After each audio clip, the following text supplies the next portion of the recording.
Welcome to this video about how to identify problems that can be tackled by policy co-creation, which we also call reflexive policymaking. Reflexive policymaking approach is a collaborative policy creation process that involves institutional stakeholders and the priority group of public policies. It empowers the priority group and makes them able to advocate their interest, while institutional stakeholders get closer to real-life experiences through meeting the priority group of the given policy, which together leads to a more efficient service or policy practice. On the slide, you can see that the process in Uplift had 4 major steps. First, institutional preparation. Second, involvement of young adults. Third, the co-creation process itself. And fourth, impact and carrying out follow-up. When it comes to reflexive policymaking, the best topics to work on are the ones where there's a large difference between the life world of vulnerable people, what they experience in their everyday lives, and the system world of policymakers. This is where listening to the policy target groups can really make a big difference. The crucial question is, who defines the topic where this difference is the biggest? The input may come from 3 major sources and their combinations. It may be based on political considerations, on research, or it may be the result of moderated bottom-up discussions. The most straightforward choice is to focus on hot topics that are already raised by policymakers and implementers. These might be topics already in public debate or included in strategic documents. In this way, you also increase the chances that the result of your reflexive policymaking process are embedded into political decisions. In the Uplift project, some of these topics were tensions around short-term rental contracts, differences between exam passing rates of different schools, or deficiencies of specific services to need use. In these cases, where the pressing need for a solution is obvious, the added value of reflexive policymaking is to test which policy interventions might be feasible and may fit better to the expectations of the target group. Alternatively, the reflexive policymaking process can be preceded by research to identify those issues where the life world of vulnerable people is far from the system world of policymakers. Research methods may include desk research, expert interviews, and focus group discussions with local stakeholders, as well as interviews with the members of the target group of policies.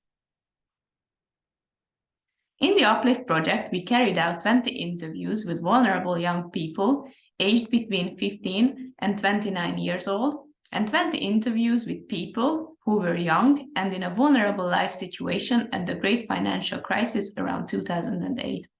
This process was complemented by several expert interviews. This provided background to understand individual, family-based, and institutional mechanisms that have together led to vulnerable situations. The interviews with vulnerable young people and policy implementers and experts were carried out in 8 very different urban areas of Europe: in Amsterdam, Amadora, Barakaldo, Corby, Chemnitz, Pécs, Sfântu Gheorghe, and Tallinn.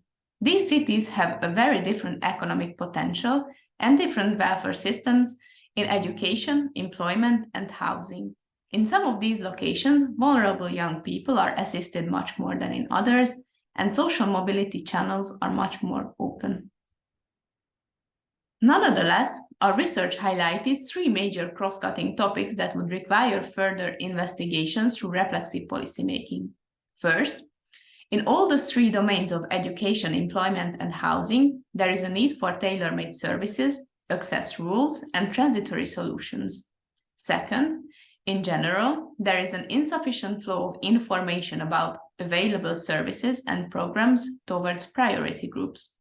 Third, it seems crucial to make early interventions and involve the families of vulnerable young people in service provision. In the table on the slide, you can see our major findings in each of the domains. Please take some time to read them. In case there is no strong political orientation or in-depth research, then the problem definition may be part of the reflexive process itself. In an open-minded approach, several techniques can be used to dig deep into young people's experiences and allow them to create their own narrative on the most important life barriers, for example, through the application of participatory action research. Institutional stakeholders may also create their narratives. However, these stakeholders are rather domain-specific, working as educational, employment, or housing experts. Thus, a decision about the domain of reflexive policymaking has to be made in advance. Even after the main topic for reflexive policymaking is identified, it is still necessary to define its scope. In case the topic is broad, for example, youth housing policy, the reflexive policymaking process will have to narrow it down based on the narratives of the different stakeholders. In order to prevent the narratives of young people and institutional actors from being too far from each other, moderation and communication between the groups is needed. In case the topic defined for reflexive policymaking is narrower, for example, the reform of a specific education policy measure, then it is crucial to provide sufficient information to young people, a process which is called capacity building, in order to allow them to engage in meaningful conversation with policymakers and break the unequal power relations. In the Uplift project, the topics for reflexive policymaking were identified in a hybrid way. The main fields of intervention were defined prior to the co-creation process based on already identified political needs. Narrowing the focus was, however, complemented by research. As I mentioned before, it meant interviews with local experts and 40 interviews with people in vulnerable life situations. In case the co-creation process had several phases, then topics for the first phases were more predefined politically, while topics for the upcoming phases were more based on the articulated needs of young people. We hope that this video helped you realizing that the topics for reflexive policymaking can come from different, sometimes hybrid sources. But the most important is to choose a method of definition which has the most potential for resulting in the most effective changes in policies.